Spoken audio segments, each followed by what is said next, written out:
Nalinga fort parce que la vérité pas ça la professionnellement. Na beta masolo ya concert a falité pour nazalate. Voilà. Na yaka na sukaka libanda. Okotarati. Accès à la qualité la police de ce batu bana kati bazobima. Mais concert ils ont continué à 18h. Vous avez une équipe arrêtée. 12h qui va moi j'étais là au stade là le bara marambo oyo voilà monaki mais on a continué à stade na 16h voilà banga kaka quand on entend beti ba 17h wana et temps ya stade de martyr et ça qui courant na stade et kati courant na stade ba mine rien sauter pela wana na ba gradé wana voilà courant ils allaient sous sauter ba led ba chaki na podium wana ba structure wana ba led wana ya on peut kataki oui tikalaki za ka musique ya DJ wana ndo betande tikalaki voilà si vers 17h toke 18h moins 5 allez Kourezongi na stade bato na ginamte bato ayeko héritier ama asali entraîner voilà à côté de mon lycée là où ça qui bato bien on me dit souvent voilà c'était bien c'était vraiment bien c'était émouvant c'était belle entrée belle sortie OK banze monyo surtout oyo so hérité so les banda kaka instrumental on bandi bato babandi koyemba 5 ya banda yemba na nzira moko c'était je chantais tendai c'était vraiment tous les stades qui chantaient parce que biso et on va aller total à concert on a été bato ba komi kolonga na poto bazo kita bazo kende vers pelouse OK on a je crois na deuxième chanson na na musique on a beta wana na yebi nzembo moko ba rejeter ki nzembo ya amour c'était de l'ambiance faut éviter ko yaka ko enregistrer kaka wezaki mabe ko ya koloba voilà il y a une chose qu'il faut noter. OK laquelle wera aya na martyr na défi moroboy il a dit que il est venu seulement chanter na ye koyemba lelo to koyemba alobi te ke on a ye kotala plein même pas ça tombote likolo apesa tombote mbote voilà on ne peut s'habiller comme mbote il y avait des gens là avec akoyemba aye koyemba les stade banduka nga maman héritier mais il était là pour donner ce qu'il fallait donner. Est-ce qu'il a bien chanté aussi? Il a bien chanté. Il a interprété son album. Bon, il fallait abeta qui concerne Ayemba Kiti. Tandis qu'Ayaki, Ayemba qui. Bon, on a fait tout le monde na kati non c'est la vidéo bima. Si le plan qui à la hauteur t'es. Si le plan change, je te dis que hier c'était l'orchestre qui jouait hier. OK. Ça dit sur anti. Ça dit sur kanini, ça dit solo on a examiné solo à maison mère. Même hier mon héritier a sali ba esthétique et belleté avec un kati disque aye maneka qui héritier na place à mataki na disque amati stade de gangi azongi normal c'était ça que les gens attendaient. Il a bien joué sa musique mais dans un regret mon corps qui tu vois l'entrée son entrée ils aiment qui ouais tu vois ce qui a chassé aussi les gens hier ils a gibé mboula parce que depuis la journée Nicolas moi zaka mabe bato na première ba mboula ebeta bato bana yolo mboula ebeta bato bazana ipene mboula ebeta bon imagine toi ce que mboula ebandi ko beta partir ba 14h yo zana programme Roya Martyr est-ce que Roya nous voici à la fin de notre Éternel, je lève à toi mon âme. Mon Dieu, en toi je me confie. Que je ne sois pas couvert de honte. Que mes ennemis ne se réjouissent pas à mon sujet. Alléluia. Zambena Brahma Isakana Yakobo Olongi Saki Daniele Nalibula Bakosi.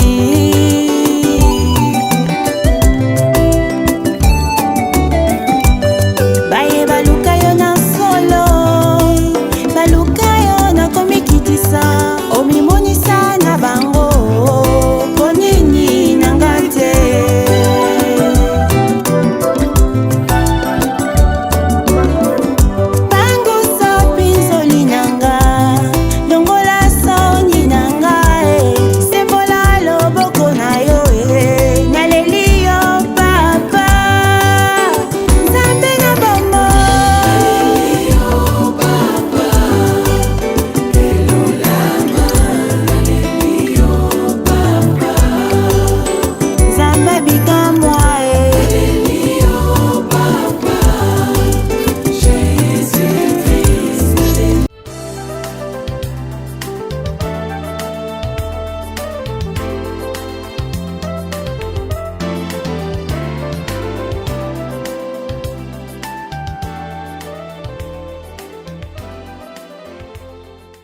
Maxi Bien-être, c'est un complément alimentaire.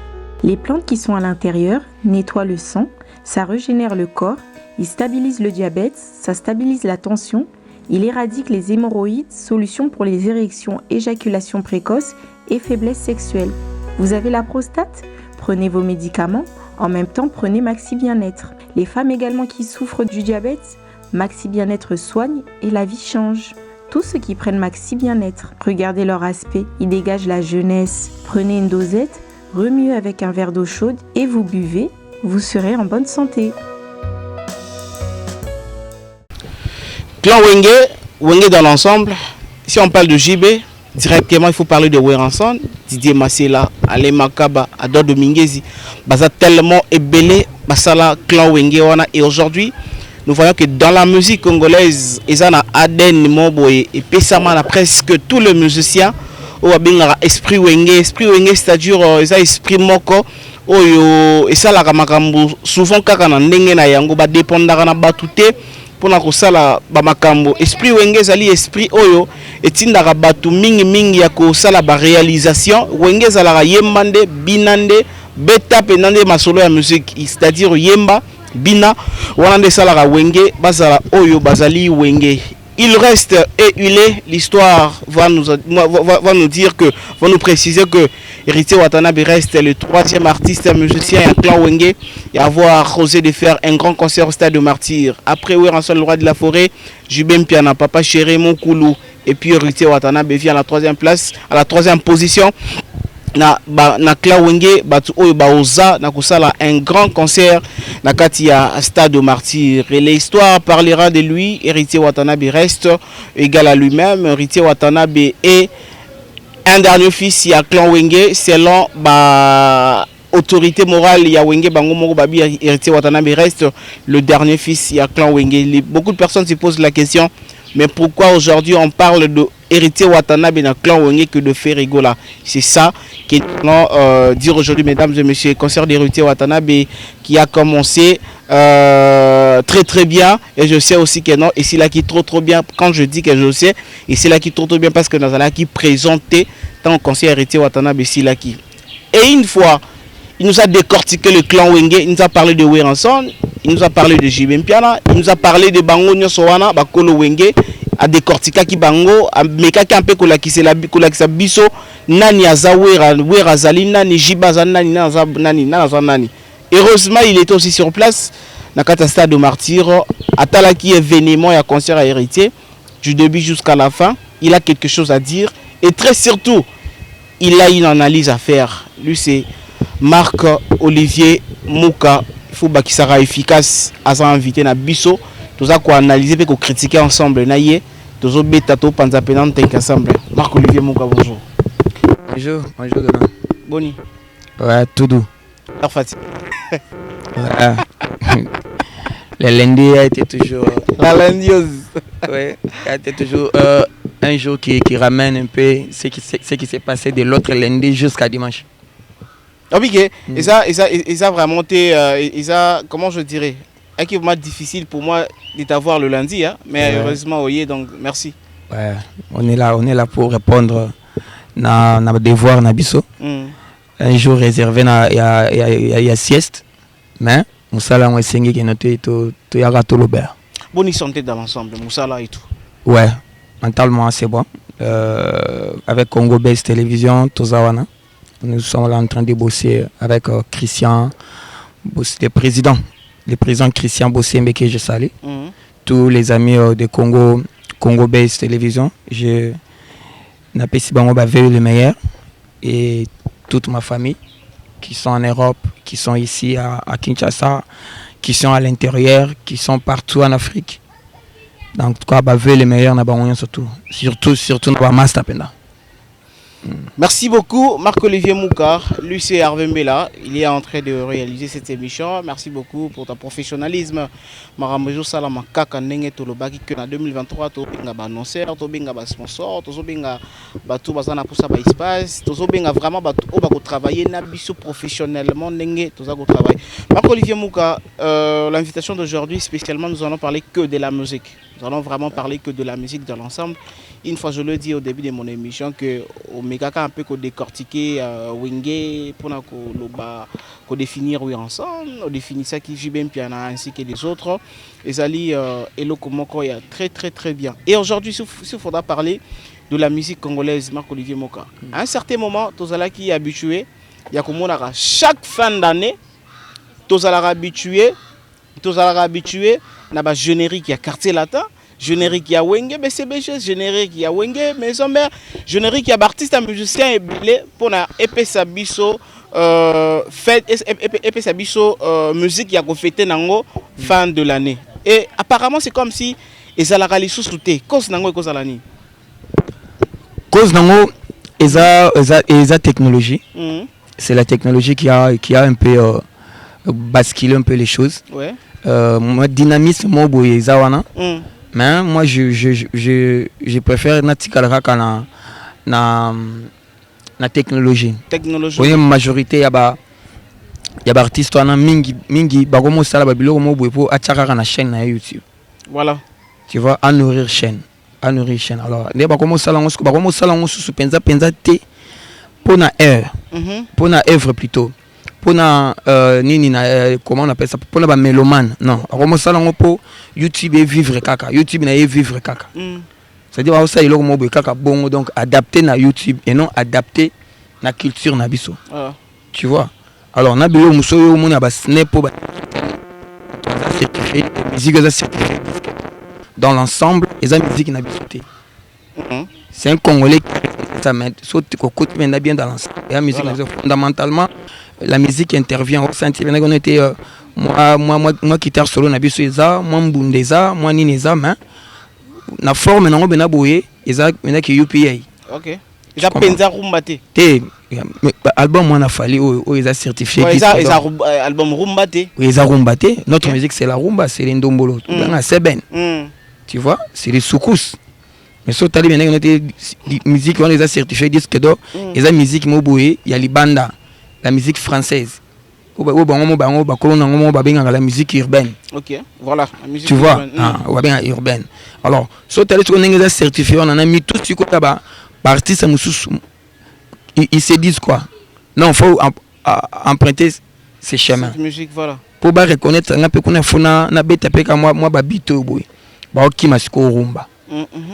tu vois?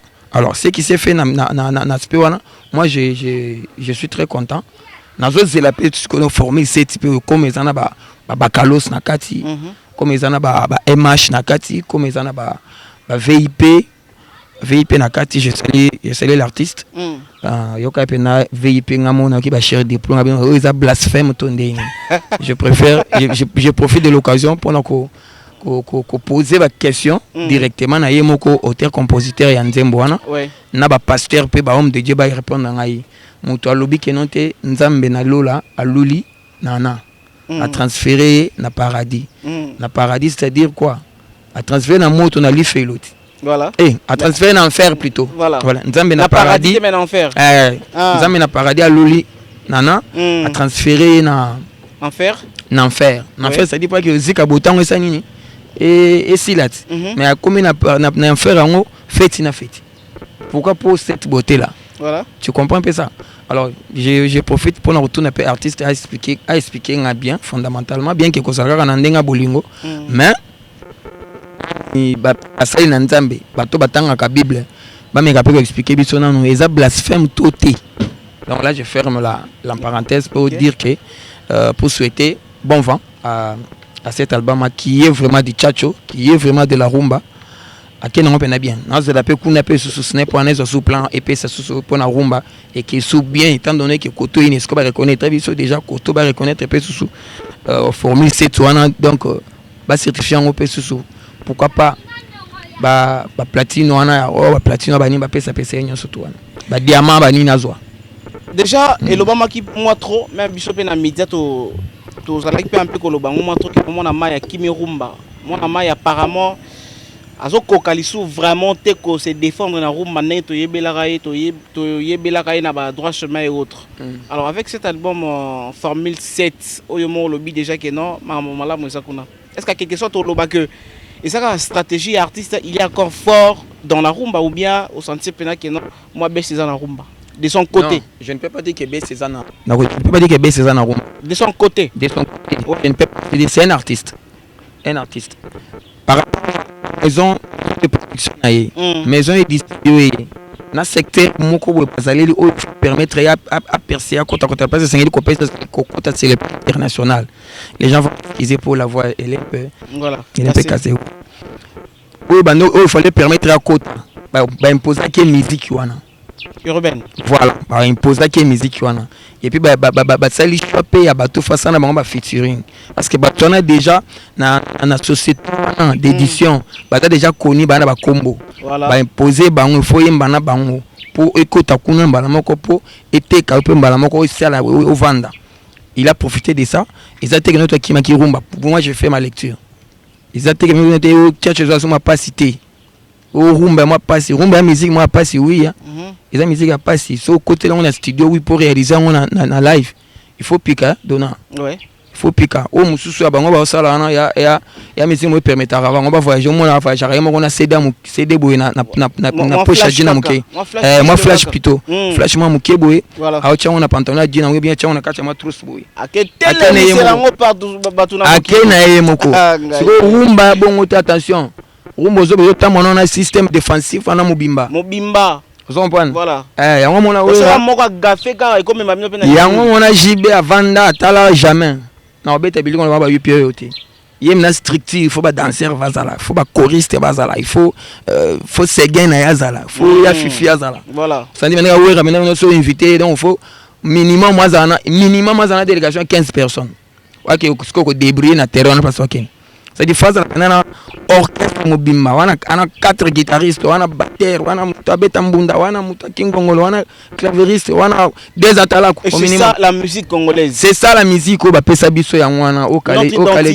Notre identité wana musique na biso za oyo mo côté au bandi. Soulevez les mains ah ba o mona tourner tété. Musique na biso ya la noté to net to na stade wana. Au senti que noté avant o rayer mo kwa mata. Ko mata ya Kakol stade Gangi. Voilà. On senti musique nationale. Dominio so boba star. To kako oya bu pesa bino mboto. Kakola ina ba budget na ye ne ba beaucoup structure na mulai wana mulai wana passerelle mulai wana. Kakola oya na wana ba baguette na beton maintenant ça beton ka binyo so mbale bo bino Gangi. Voilà. Makamwe bandi comme sérieux. Era vendre suka betu tum ah bo ici. Senti que note flamme mati anyati ah bo Gangi. Voilà. Ba yembi sabino na solo. Bazi Samatia Simbi au côté de Simbi Alimbo na betra tout sepeli va chanter kuna bakotite e flama onyata ko singa mama Kakola ndie silo sanyo le bill na bangu na seleo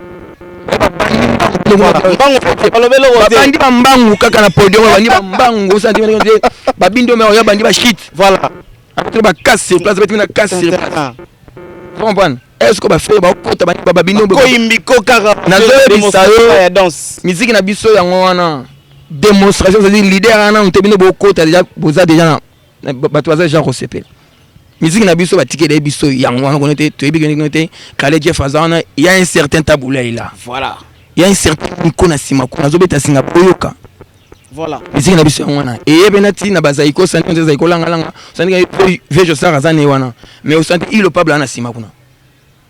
On va parler de ça.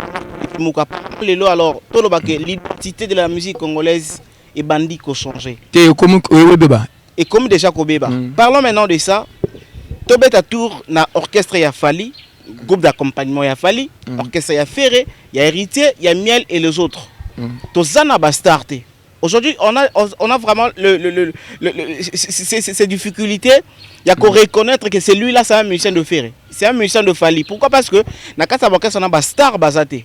Mais dans le quartier latin, on a pas présenter Gibson Boutokondo noté. Dans la maison mère, tu n'as pas besoin de bisayo que non. Adjani yewana les kakiboy. BCB, j'ai tant gori les kaboyo. Lukate ba bisayo que non. Mon musicien a abeta na BCB. Et c'est quoi le problème?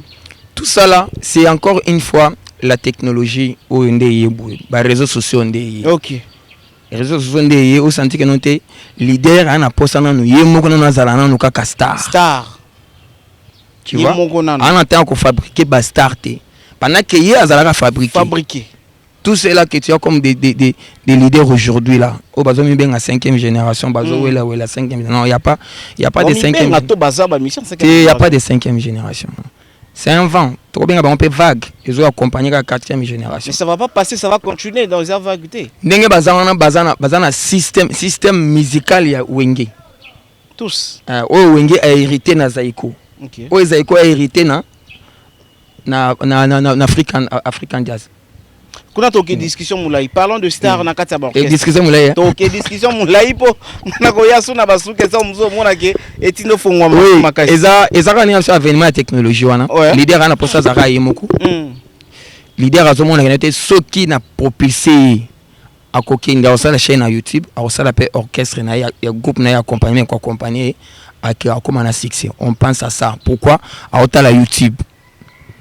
Kala YouTube ala na ngote biso nde tozali na ngote mais ezali na ngo ebando biso nde to bato découvrir ngona noté biso na Congo biso ngo to découvrir ngona to découvrir ngona noté ça bato ba yima kamande ba beteli solo nango mais so tali bien que noté bato wana tout ça ngona fali confiance no simbe ba bimise boy on parlons d'abord de Fali Ferré Fabregas héritier aussi ba déplique aussi ba Mundibu aussi ba on surtout Mundibu parle déjà que non ya souffra déjà na mamwana atika ko chance wana te ke ba fulaye te mais soka lobi ki a souffra vocal na yemba na gimalela seul vocal mais ça c'est ça nini yekuta yemba et bongo ba yemba te c'est ça aussi le problème. On a connu beaucoup des artistes à l'écran à maison mère ba ne belé ba yemba te. OK. Na lobi atofandi ya tozoka album Majibé depuis to bando kozela zule matoyo ko zule malelo une dizaine d'années pour yoka zule maïma ntema mobimba yemoko. Voilà. Une dizaine d'années ça non wana patience on les a patience ya koba to za patience ya nini. Il n'était pas aussi patient pour nous kozela pe ayemba tant ils allaient quitter espace la quitter. Parce que orchestre une maison mais wana obi que so vandi obandi ko détailler yango obandi ko décortiquer yango. Tu vas trouver que ils amènent école moko boyo ko noté. Il y avait un Ferré dans la orchestre surtout. OK. Il y avait un Bill Clinton dans la orchestre surtout. Tu comprends? Oui, c'est ça. Il y avait un Serge Mabia dans la orchestre surtout. Il y avait un Céléo. C'est vrai. Hein? Oui, je te jure. Autant je dis c'est vrai donc j'ai voilà. Voilà. Voilà. Je t'ai donné quartier là-dedans. Je t'ai donné quartier là-dedans venir voir bébé Kero. Bébé Kero va copier Bill Clinton. Voilà. Directement. Voilà. OK, qu'on n'est pas JB sous ce canal, JB peut à recruter Kilimanjaro. Voilà. Kilimanjaro vous avez copié directement. Voilà. OK, na critique pas vu beaucoup de ça razana. Directement Bill Clinton. Alors, au sein de il faut on a chef d'orchestre ayemba makasi abina makasi. Complet. OK na au côté un frère azawana. C'est-à-dire chef d'orchestre abina makasi, aza enfant chéri à leader, ayemba makasi, azaboga, ana ba chéri bien, ana kara bien. Avivara bien. Idéologie wana maison mère. Tu au moins dans la période mo BCBG mayu ya ba bengana ba Gilles Kibens. JB a créé équipe mo ba PPU. Voilà. Elle a créé équipe ba PPU après on créé sous équipe ko ya banani ya ba Fuji. Gino Capo. Recrutement ba display na ba champ. Voilà. C'est-à-dire on a display on a champ. Lui c'est kaka na maison mère. Liste qui na maison mère faut te vendre sincèrement oui bah tendance ces alliés tout mona m'amener les kana mikolo moi je n'allais rien pas mon tuteur n'allais rien mon tuteur aux ana mutu nanga je suis libre dans ma pensée nazali libre au saranate bien sûr n'attend la constitution l'article nango 22 constitution ngai ya République démocratique du Congo donc naza garantie la liberté nanga de penser c'est dire yo hôtel melangote étant donné que n'allait racheter na tongo mona ngate na yo simbelo téléphone à charger le ni ko dépendre na soir na localiser route pour manga boîte vous comprenez na benga route mona nga sali fièvre c'est-à-dire oya ko imposer ngai vision na yo te ndenge moni ba noko ebele ba komi skona ba tendance tala ba point de presse ndenge ezali so tali bilongi na bango mona kenote ba oyo na point de presse ba kendaka te ba ko kendete ba oyo na point de presse so ba yazalaka te otali même ba artiste va na bango boye Calé. Donc, même artiste, n'a pas chroniqueur, donc, Basbibo Manan, Kaka Bango, Koto, Kende sous-souté. Si on a quelque chose, on y attend un plan. Déjà le fait d'endengue des choses aux Zolo Baboye, quand tu es en train de dire de vérité, exemple pour Maison Mère, sache qu'avec BCBG, Cartel et autres, au comment ennemi n'a bango d'office. Non, s'il faut parler de BCBG, c'est une machine à musique. Non, non, bien dit. BCBG c'est une machine à musique. BCBG bango tout c'est bon matériel mati. JB moko ya matabo ba musicien tout ba camera point. Est-ce que photo bon tout c'est JB ku photo le bango. Voilà. Yemo era matano podium ba musicien ba camera kai. Mais on sait pas répéter na ye ba sala na ye ba camera la podium. JB era mataka c'est comme un esprit. Yonga na bisaka ba jeune talent bonyon surtout ba leader de ba orchestre, il y a des esprits qu'il faut invoquer. Ko que la sonité. Omi kangeli na ndako na chambre, obandi ko invoquer. Omi sabana kono donne-moi l'esprit de la présence sur podium. Le charisme, il y a des JB piano. Nzamba opesa yo. Obeli okangi na miso bisi nkolo. Donne-moi l'esprit de spectacle, l'esprit phénoménal là denga wa makana wenga ça. Voilà. Ba opesa yo ba rodoto yo. Et très surtout faut le bana animateur ba jeune talent. Au fond ni pena ndako bobi nzambe pesa nga créativité à Bill Clinton. Oloka c'est un esprit. Ah non, Joanna mystique. C'est pas pour rien. Balimbi sana na kenda na taba loge te baninte. Ouais. Ezana batu tout basala ba kombo ba koma ba sigera bango batu. Moi ba yebiso que ça va kende kotanga livre boy.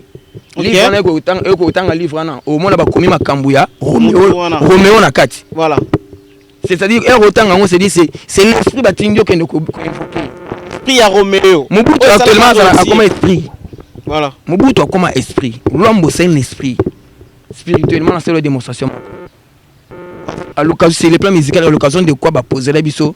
Matata ponya poser que l'homme na place des artistes. C'est à l'occasion de quoi? C'est pourquoi? C'est spirituel. Parce que l'homme aussi n'a pas commencé la musique. Voilà. Il n'a pas aussi faire la musique. On ne doit pas dire que l'homme est plus que Papa Wemba. Voilà. On ne doit pas dire clairement que non tout cas l'homme est plus que Taboulay. Pourquoi que l'on a pas plaque non se tourne dans la vie ba artiste be ba te. Ba œuvre ya ba Taboulay sala wana mais balon la ba plaquette non so ezana ba combo ya mabende balon la nyonso. Ayeko koma likola ba carreau ba komi likola ba carreau et l'on rappelle comment peut s'effacer. Mais avec comment que yi bango kutu. Aziz que quoi moto ya poser. C'est ça, c'est le message. C'est un message. L'homme c'est un esprit. Mobutu c'est un esprit. Tu vois? Les musiciens bazar à distraiter. Ils doivent invoquer les esprits. Quand on a raté batindo au bandolo ma JB na lengem. Ouera JB ce sont des esprits. Batu bakangi makambu pendant une vingtaine d'années. Ils ont trouvé normal. Merci Marc-Olivier Mouka. Je pense que Bisso va comprendre que si vraiment il n'y a que de la professionnalisme, parce que Bisso, tu as raté pour nuire, non, nous on vient dire que la vérité, tu as analyser ma musique. Mais il faut que si ça non, ma esprit pour moi, voilà. Voilà. Donc, les musiciens, on va invoquer l'esprit Koffi Olomide. C'est quoi l'esprit Koffi Olomide? L'esprit Koffi Olomide, c'est les textes. L'esprit Koffi Olomide, voilà. C'est l'art de parler sur scène. L'esprit Koffi Olomide, c'est quand il a sa guitare. Quand il te fait les tchatchola, c'est du faut c'est ça l'esprit qu'il faut invoquer. Donc l'esprit Koffi Olomide est là. Les textes, l'art de parler, la séduction. L'esprit oisé quoi? C'est l'intelligence. Donc musicalement, c'est une intelligence, c'est un intellectuel. Voilà. C'est-à-dire musique, c'est fort. Et Fali c'est un esprit aussi? Fali c'est un esprit. Lequel? Le romantisme. Ok. Il faut invoquer ça. L'esprit de Fali, quand Fali te bouge. L'école de Tchatcho. Le romantisme. Fali c'est le romantisme. Fali c'est les charmes qu'il faut invoquer. Les charmes. Fali c'est les charmes, c'est le romantisme. Et Ferrego là c'est le mélancolisme. C'est-à-dire quand il ferme ses yeux comme ça à Oyemba. Voilà.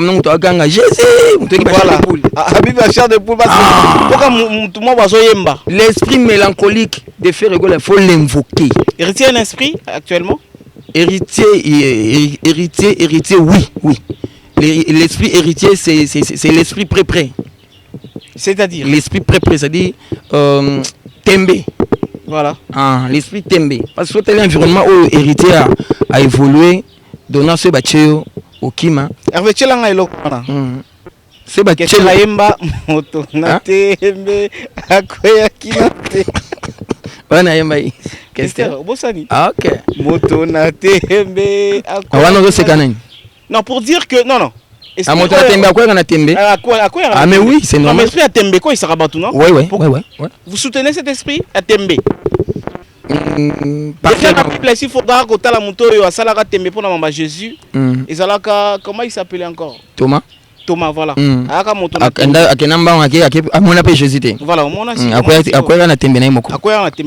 bon, s'il faut que l'on a anglais, je préfère les anglais. Mais sinon, c'est un gars prêt. C'est un gars qui ose. Ceux qui sont des musiciens belés, ou dans la maison, ils ont un environnement ou héritage dans la maison. C'est-à-dire, au Robi Maté, au Robi Temps, au Combonoté. Voilà. Yo, yemba pemé na faire, ou yemba ni. Pemé na mabiala, ou yemba ni. Il va s'intégrer dans la maison. Pemé na JDT, il faut dire merci à Werason. Il faut dire merci, il faut dire bravo. Quand aujourd'hui on parle d'héritier au stade des martyrs, carrément, il faut couper un gamin. Directement, parlons de lui.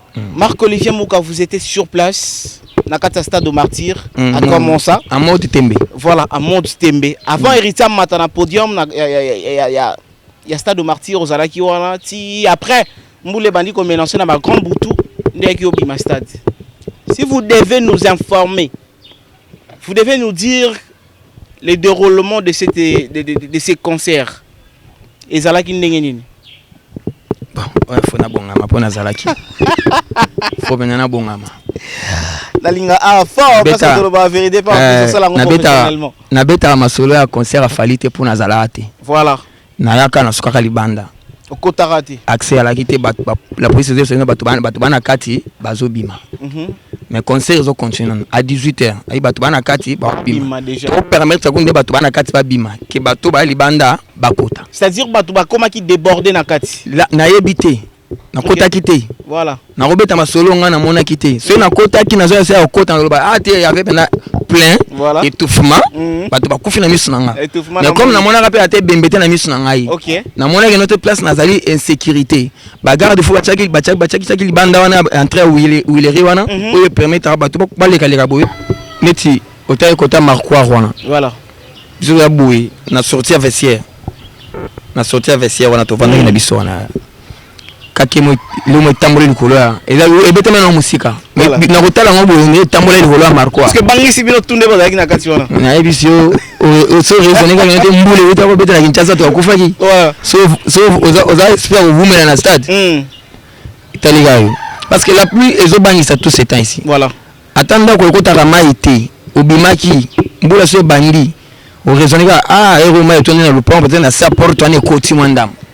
Quand on entend le bêtis 17h et tant il y a stade de martyr et ça qui courant na stade et quand il courant na stade ba mine na sote pela kawana na ba grade wana voilà courant qui zala isusute ba led ba chaki na podium wana ba structure wana ba led wana ya on peut kataki o tikala ke zaka ka musique yo ya DJ wana ndo betande tikala ki voilà si vers 17h toke 18h moins 5 allez Kourezongi na stade 18h moins 5 kwa na Kourezongi stade ko komaki ndenge nini na se likolo pe na pelouse oui pelouse ndenge ba finika ki wana ba finika ki kwa moitié hein ba tchaki ba bash wana moitié wana ba kabola ki ngo moi partie bo ma partie ki no ba tonda ki pelouse ba tonda ki dali wana ba kota ba 18h passé déjà ba tonda ki namte ba to ko héritier ama asali entraîner voilà à côté de mon lycée où c'est là qui va tout bien. On me dit souvent. Voilà, c'était bien, c'était vraiment bien, c'était mouvant, c'était belle entrée, belle sortie. OK. Abimé pendant bien côté pendant normal. Ba tout télémi, ba tout bazo manzembo ngo kitoko. Banzembo nyo surtout oyo, so hérité so les banda kaka, instrumental ngo bandi. Ba tout bandi ko yemba. 5 ya banda. Bando yemba na nzira moko. Yeno na va banda ko yemba. C'est instrumental ngo e bandi batasimaka ba bandi. Bandi ko yemba. Koti lokana kotake ya ba nini surtout chanter tendai, c'était vraiment tous les stades qui chantaient. Nzembo na tête tendai wana. Maboko bank. C'est comme une place ya papa chéri de moko nzaba wenge azona des fois stade maison yem ya l'autre côté on est à Mamou National allez stade mo mbape tchala mwana azona on se deuxième fois OK et on connaît ce côté ya président de bibi kinde kuna isko de makamu susu comme susu fati beton wana so belika ka fati stade maison ici béton donc voilà déjà c'est un peu ça parce que Rita Mati 19h 20h ouais 19h 20h ouais et les stades n'étaient pas toujours pleins. Oui, on a déjà tout comment les gens parce que les bandes na yebi mamba les bandes n'était ce bateau azaleka ka les bandes. Voilà. Parce que biso et on va aller total à concert, on a que bateau ba comme kolonga na pour tout bazo kita. Bazo de vert pelouse. OK. On a je crois na deuxième chanson na bateau bazo yaksko bamba on a bateau sécurité ba ko kaso bateau té. Voilà. Bateau bazo kita na bango ba longa côté vita wana ba oya parce que même biso bateau tozaki côté à il y a sorti à vestiaire. Tu as une difficulté comment on a podium boy. Voilà. Parce que les bossons biso, les bossons à podium il y a structure, il y a caméraman ils qui on va réaliser. Voilà. Bah ton son in, bah les colons, ça dit place sur le banda qui tout le monde a été. Et puis concert à Wenge, bah tu as qui 3 écrans. On a toujours qu'on s'est référé à concert à Wenge. Voilà. Bah tu as qui côté vite, bah tu as vite écran. Bah tu as des rings tribune d'honneur écran. OK. Bah tu as côté bah tu as sorti à vestiaire, 19, 18, 19, 17. Et le bateau sous va subir nango. Ah, ça dit ozo envier tes podium. OK. C'est dire quand maintenant ba jiba munene maintenant omoni. Ba bendi maintenant wera munene omoni. Alors on avait la difficulté plus biso to zaito na ya komona héritier. OK. Parce que héritier na zaiti biso ba miyoto. Voilà, biso ba. Ça télé wana na passerelle wana. Faut ça na se wana pour mona bien bateau bela na besoin pe moi chombo. Voilà, ba juste souvenir. Voilà, souvenir, tu vois.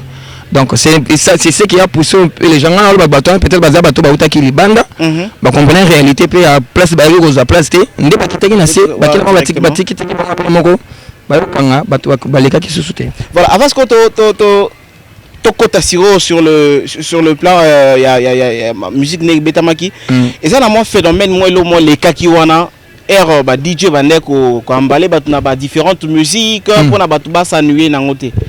On a vite compris que concert on est zalaki kaka makambu ya Wenge parce qu'à un moment ba betaki musique ya Kofi. C'est comme si musique à Kofi betamaki mais ba tout ba zalaki ba posa na ngoté ba longoli 12. De musique monsieur zaki 12. Et ceux qui 12 n'est pas là que Kofi pas soutenir qui héritier. 12 à Wenge. 12 à Wenge qui pas arrêté là.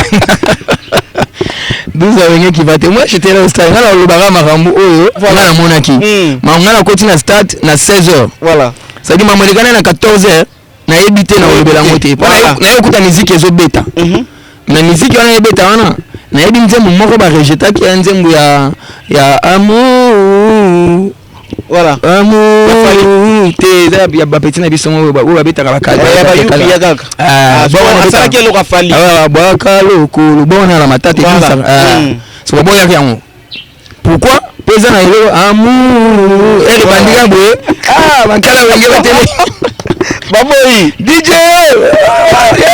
et compté est-ce ba beti ba bon DJ ayo bakati ayo king akibisa maman côté na papa même voilà côté papa même ba stade de télémine voilà c'est la mémoire à vieux bazaki na bilona ba monde bando ligne kota kaka ils ont bien chanté, ils ont bien dansé les tout derniers génériques de Papa Chéri. Ba bando bina na bilona na ba onka ya bana wengi wana ya kala ba bina mina kaka donc faire betité fali ya betité bikinton na betité donc ba sona bango et betité zera wenge na wenge donc ba seben ya intervention rapide seben ya solo la bien seben Zénith ya JB Zénith ya werande bandi oh mina bilona wata identité c'était de l'ambiance faut éviter qu'on enregistrer car on zaki mabe ko ya koloba voilà ngape la koloba ngate ça va ma mpero ile kana kina concert a fallu na mona ki libanda wana na ko fona na commission à faire P ils a fait déjà butu ba to ko tanga na 18h voilà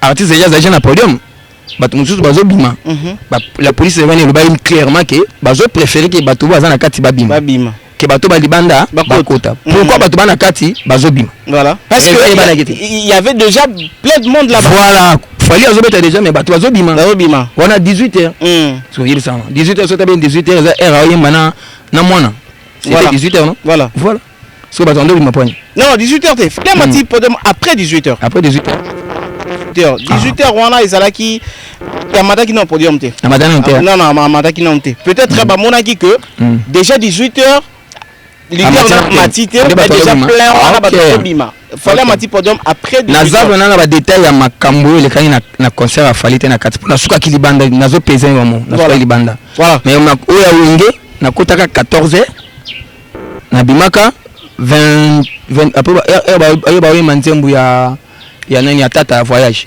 voyage héritier si so yemba na ba manda ba nini wana na biminanga. Alors héritier abeti musique akata stade de martyr abeti ngo ndenge nini, est-ce que bato ba yi koyoka musique à héritier badaki satisfait? Voilà, il y a une chose qu'il faut noter. OK, laquelle? Wera aya na martyr na défi moroboy. JBP qui na martyr na défi moroboy. Pourquoi et l'orchestre a sali yo, nous sommes capables de le faire. OK. Bah ya bon. So pour ça ni siko. To yo zata belé martyr on peut habiter en société. Et Wenge après 41 ans d'existence ya combo Wenge. Vous savez bien que noté JB jouer avec Wenge BCBG. Oui, on s'en a betaka na Wenge Musica. Ba kangisi bango place moko liboke yo kanga na Wenge Musica za na kuna. Ya ka yela biso musica wana. Yo pe yela biso BCBG wana. Bazongi songi sai Wenge Tonya ya ka bazongi sai biso Wenge BCBG. Bo te biso ngomela ba pesa bango ba entrée solo. Ba pesa JB entrée solo, ba pesa entrée solo. C'était pour les honorer. Comme ils se bango merci après une vingtaine d'années. Pour garder temple au Wenge. Yo entré solo. Voilà. Ou abeti recto verso ou abeti tempête du désert. Aux on va moquer le monde est surprise, tu vois. OK. Alors maintenant après ça, ba kondana ki bango le moko. Ba pesi ba tolo ba zana ngo besoin té. Mais les gens ont répondu.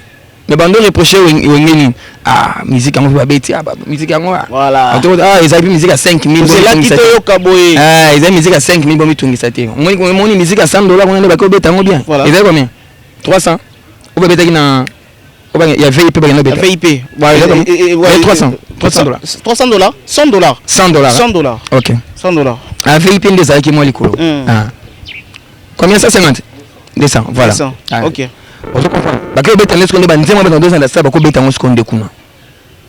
Alors maintenant, qu'est-ce qu'il fallait aussi avoir dans sa tête? Il faut aller vers des défis. Voilà. Pour battre le remituna et Wenge obina makamuna bango kalao est-ce que bato dit ça? Est-ce que bato dit ça? Est-ce que bato dit ça? Mais tu se retrouves dans mulongo. OK. Tu vois na bato na bachivi na mulongo pena tu na mulongo to kota na stade mulanyama ezokota mulanyo ya plastique ekota na stade. Mbanja kamundele zokota ya kamundele na yo mwana papier musoro azate mais l'objet vu milanyama ina biso bazo bamba ba saper balemba ki pe ba saper. OK. Tu vois ba saper moni ba saper ko tambola liboso ba no na sibana na zone wana ko tambola musique ezobeta bino bo tambola et pesi batukanda voilà mai skwe bandi ba suba neza na ndika match na biso neto wana system na biso to siliki to bandaka bongo bolongo wana to na biso les to linga ngote to lingi biloko to a besoin musique voilà tu vois. Alors fallait avoir un défi pe wana parce qu'on disait toujours est-ce que Wenge bakotondisa Wenge tondisi full bato bayaki fallait siko pe ya bunga na musique na obeta mais ce qui bato bayeti et ça m'a dit makasi tu dois avoir noté fallait on a distribué des billets c'était pas pour rien avec un problème il faut que les gens répondent d'abord à mon invitation. Les restes on va voir après. OK. Tu vois c'est un aspect makasi oyo ya kenote on mutu so akoma na niveau le bakenote ceux qui ont été na rola musa maman na papa na ngai baoya c'est un message il est parti trop loin avec ninga à tout prix faut batubaya kaka batu bakoyaka ko sala tu batu si fona kaba biye na bwaka babiye na ko kaba mbongo na ko ba mbongo batu fo baya kaka donc nyonso ko sala mapoka batu baya na kaka le reste après OK vous comprenez alors Wenge babima na nini babima ba salelo ba pesi solo ma to bando zelate fali babima na nini batu ba répondre na bango mais ayembité voilà parce que héritier ayaki to beta siko ayembité na fona ba regretter makambo ya koyemba OK et le parle bagera kotaki à Betty Nzembo il y a des focos du Selona na temps à break a sali hommage que je salue a sali hommage na bande qu'on a biso à est. OK c'était bien une minute de silence à 5 stade mobimbe telema une minute de silence na bande kwa est na Mamou National na Verkis c'était très bien les gens ont applaudi après on était na yepenande koyemba voilà il a dit qu'il est venu seulement chanter na koyemba lelo to koyemba alobite ke on a yé kota la plein même pas ça tombote likolo apesa tombote voilà on ne peut ça biké kombote il y avait des gens là Il y avait des gens, bah tu vois, parce que le téléphone, voilà. Alors, repère Moulin, les arabes Chombo. Chombo c'est payé, j'ai du colo. Ah, moi 4-5 Chombo payé le colo. On a déjà. Chombo, moi, Moutoumoko. 10 Chombo, 10 personnes. Chombo, 10 personnes. Alors bien, en tout cas, il stade héritier, à mais il était là pour donner ce qu'il fallait donner. Est-ce qu'il a bien chanté aussi? Il a bien chanté. Il a bien chanté. Il a interprété son album. Ok. Il a interprété son album. Nous avons organisé Air Bercy, Air Abimisa Bercy. Abinonsa une surprise, mon collègue Bercy a vendu les gars à la maison mère. Ah bon? Bercy a tendu à vendre les gars à la maison mère. Bandika bilo. La bille. Kaka bilo on a eu mon Bercy. Ah ok, il y a mon maison mère. La maison mère kaka. Yangam. Yangam. On dirait Bercy qui exprime Yangam. Alumni la bâtique tout le pouvoir. Donc c'était du show. Marc-Olivier Mouka, journaliste que vous êtes. Alors, comment et sur quel plan il fallait abeta qui concerne Ayemba Kité. Tandis qu'Ayaki, Ayemba qui. Bon, on a fait tout le monde dans la carte. Non, c'est la vidéo. Vidéo, il y a concert, il a fallu. Ok. Vidéo, il y a concert où il y a Wenge na zela ngote. Na zolinga un peu ko définir le wana. Ke ba Wenge Bayemba Kité, ba fali Bayemba Kité. Yo pesinga ba era. O pesinga ba era. O fallait côté tel. Mais pendant tout ce temps, Bayika Koyemba, est-ce que ba sala kini? Ezaki pe ka musique Bayemba. C'est-à-dire non pas donner les meilleurs d'eux-mêmes que les gens attendaient sur le plan chant. Ok. Oui, sur le plan chant à la hauteur t'es. Sur le plan chant, je te dis que hier c'était l'orchestre qui jouait hier. Ok. Ça dit sur Kanini, ça dit solo, on a examiné solo à la maison mère. So senti la batterie, ben la ciment, ça dit on a kakol. Voilà. So senti au qui ben la cœur, Olivier avant na cœur. Ah, on a mabialo. Toi à la maison mère. Donc c'était du maison mère hier avec héritier. L'orchestre était au top. Et après, na banze bo ba tchapa vocal il y a kitoko la petite là. Ah oui, comment elle s'appelle musicien on a voilà. Elle était vraiment dans les disques. Elle n'a pas eu à faire esthétique et belé même il y a mon héritier à salir esthétique et belé avec un carte disque à une manière qui héritier na place à mataki na disque amati stade de gangi à zongi normal c'était ça que les gens attendaient. S'il faudra qu'on félicite héritier na mambo tali kaka musique, il a bien joué sa musique. Il a bien joué sa musique mais dans un regret mon corps qui tu vois l'entrée son entrée là ils aiment qui wera ils aiment qui wera n'avait fait temps il bongama quitter pour aya là tu n'as vu na okota ndeni bango ba tipo ba 6 billions. C'est ça le problème. Bayana ba chipoi bayana ba punda ba danki ba mituka ba bayana tout maye lesili plan héritier faya ata na pusu. Alors ce que tu définir peut entrer na yo on a le fait au côté na moni a cheboy a chem mutonase et après à côté. Est-ce que ça l'a quitté qu'on dire que non bon peut-être Zobang autaki pas peur konde.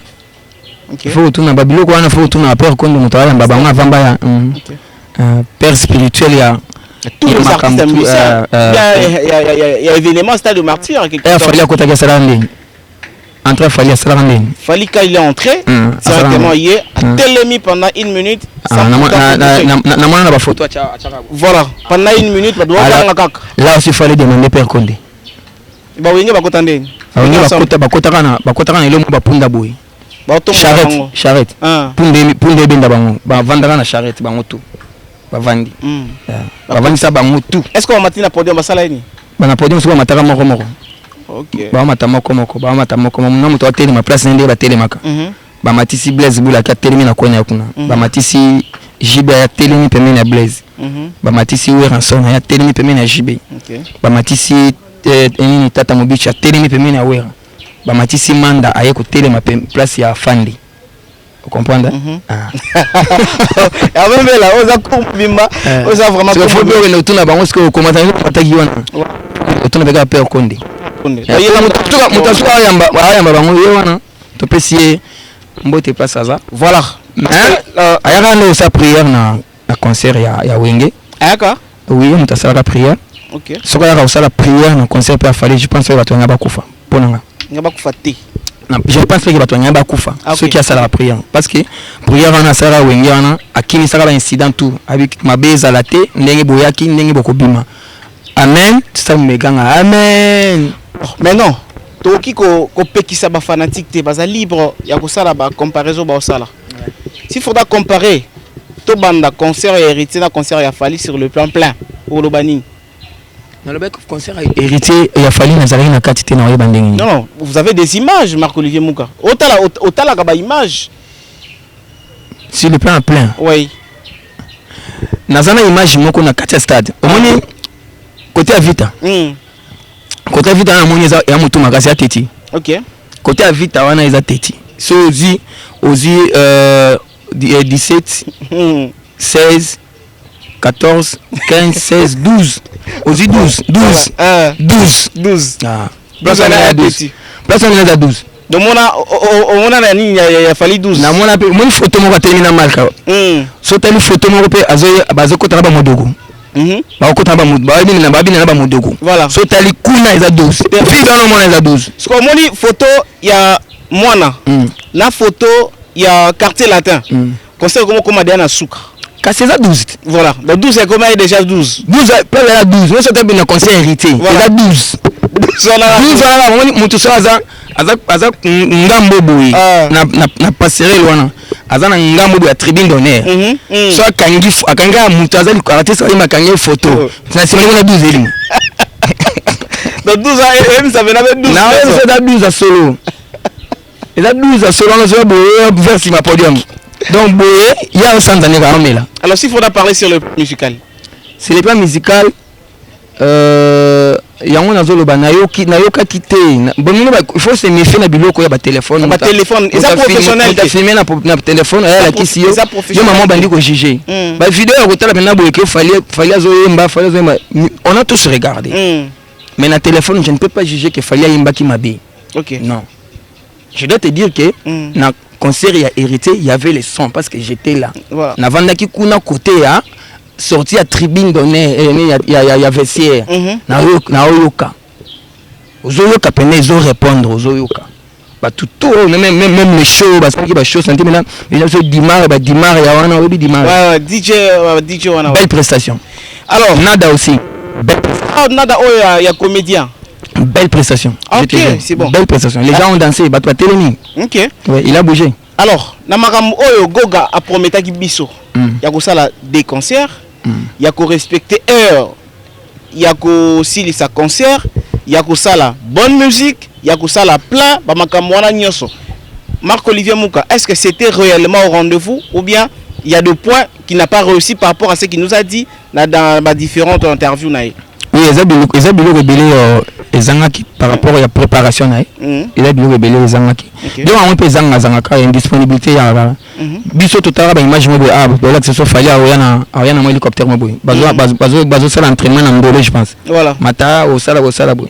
Na ce qu'on a monté mon hélicoptère petit.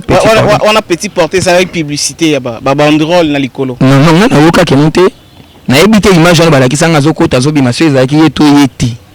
OK.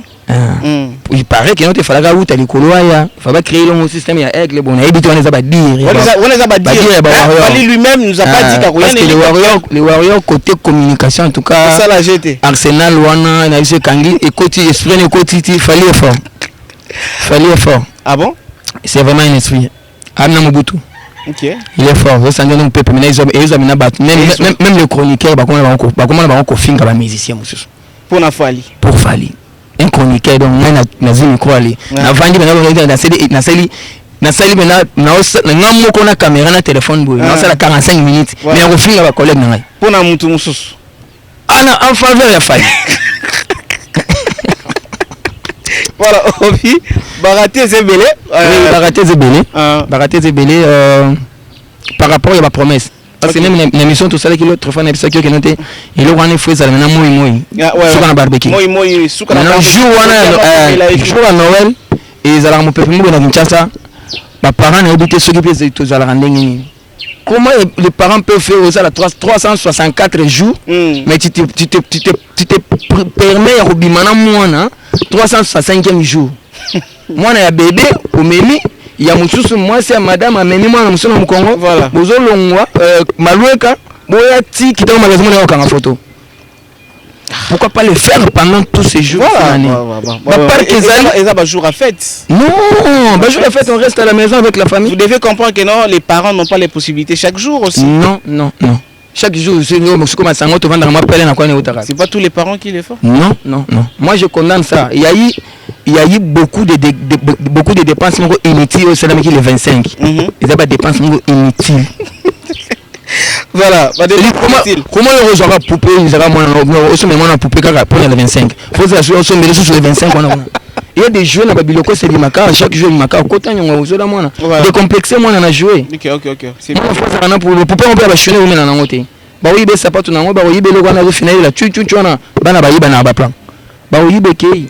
Marc-Olivier, c'est ça aussi qui a été parmi les éléments. Voilà. Et puis si moi genre les parents étaient moi genre c'est-à-dire faut les parents étaient au rendez-vous des enfants. OK. Bah parents qui koya concert wana. Bazaki au rendez-vous des enfants. L'artiste ne savait pas que le jour où on a parents dans un rendez-vous ya bana. Oui, le fait ils a journée moi fait en famille hein. OK. Il faut pas on a tenir compte de ça depuis il devait tenir compte de ça. Voilà. Il devait tenir compte de ça. Pour nous il fallait atta et samedi facha mon 24. Ce qui est que pour ça nati ba okuba ba comme ti ba donc ba milieu le 25 wana le bato gangi noele yangia mai bato bango bimana bango. Tu vois ce qui a chassé aussi les gens hier ils a gibé Mboula payana parce que depuis la journée Nicolas Moïse a été mabe. Mboule zo beta na ba kwanyo so Kinshasa mena na kata na atire beta ti. Ah, santi bato bana na sendwe babi Mboule beta. Bato bana première babi Mboule beta. Bato bana yoro Mboule beta. Bato bazana ipen Mboule beta. Bon imagine toi ce que Mboule bandi ko beta partir ba 14h. Yo za na programme Roya Martyr. Est-ce que Roya Oyate, nous voici à la fin de notre émission. Marc-Olivier Mouka, juste un dernier mot et quelques 2-3 noms. Il y a Balandi Bisso. Nous sommes. Ah, je dois saluer. Je dois saluer tous ceux-là qui ont aimé. Ouais. Je dois aussi dire bonne année à tous ceux-là qui n'ont pas aimé. Je ne pense pas que les Anamuto à côté de la rigueur dans le lobby. J'ai parlé de l'esprit qu'il faut invoquer. L'artiste, il faut invoquer les esprits à les musiciens. Au moins, les Arabes, il faut invoquer. Yo vandara changa pesanga mulimo wa tawana. Kolo pesanga mulimo ngama. Kolo la tsanga mulimo jibe.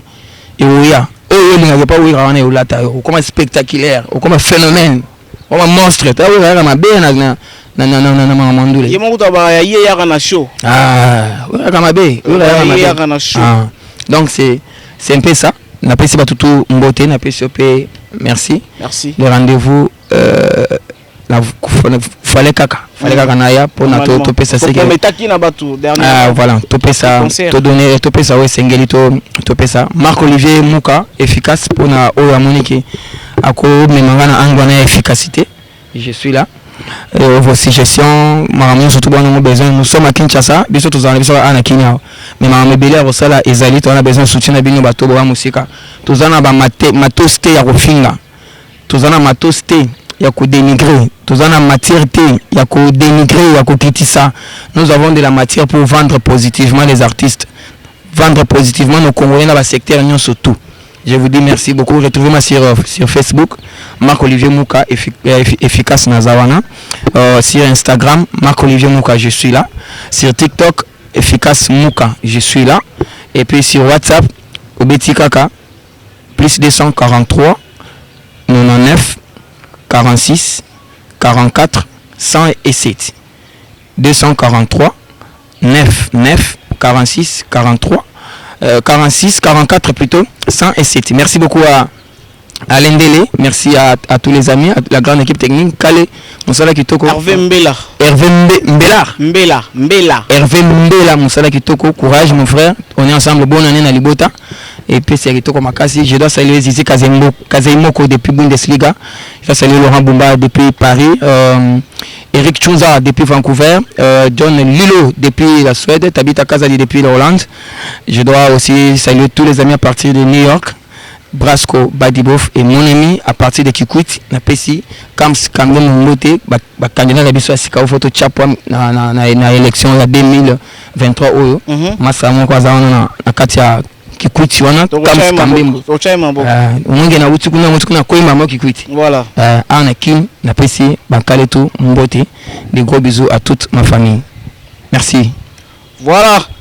Marc-Olivier Mouka, merci d'avoir répondu. Et j'ai oublié la marque 3T qui m'a toujours accompagné, marque 3T, les couples qui séjournent bien en Europe, en vacances. Tiché Kimbaku et son épouse Tansia Kimbaku, pourquoi pas aussi leur fille. Tissia Kimbaku, 3T, toujours habillé par 3T. Je salue le couple depuis Paris. Merci. Organisation et de professionnalisme, nous voici à la fin de notre émission. Hervé Mbela a été à la réalisation de ce belle émission. Également merci à vous tous qui nous ont suivis. Merci à tous nos abonnés. Continuez à nous suivre. Tout le lobby on a besoin de partenaires, d'annonceurs, on a besoin. Il y a tout pour travailler professionnellement. Continuez toujours à nous faire confiance comme d'habitude. Katsaman, je vous dis au revoir et à la prochaine. Éternel, je lève à toi mon âme.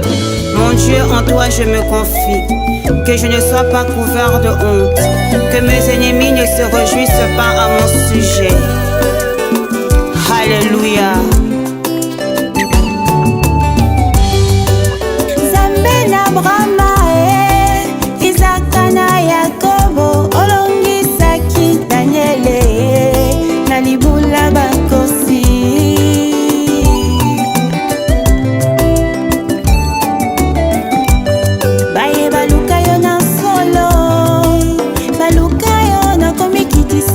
Omimonisa na bango konini nangate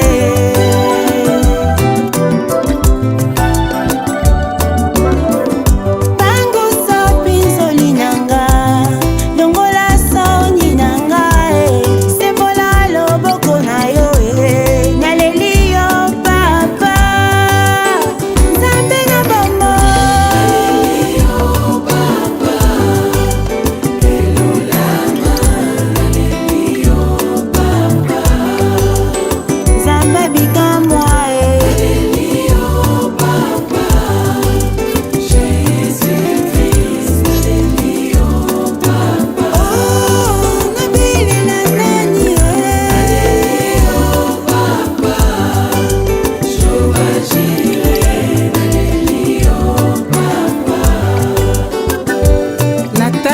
nzambe oyo bongwanaka te yoka kolela na ngai.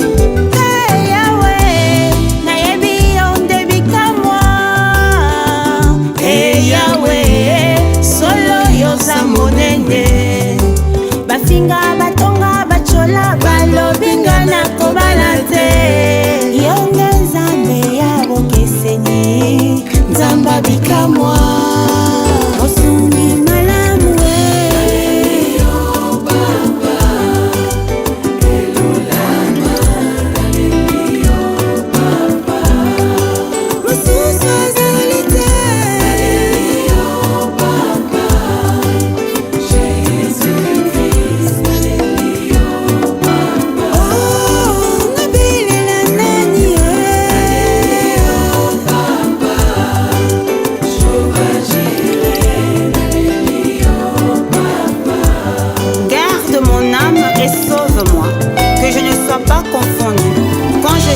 auprès de toi mon refuge. Oh mon Dieu, délivre-moi de tous mes ennemis, car c'est toi qui défends ma cause. Exauce ma prière.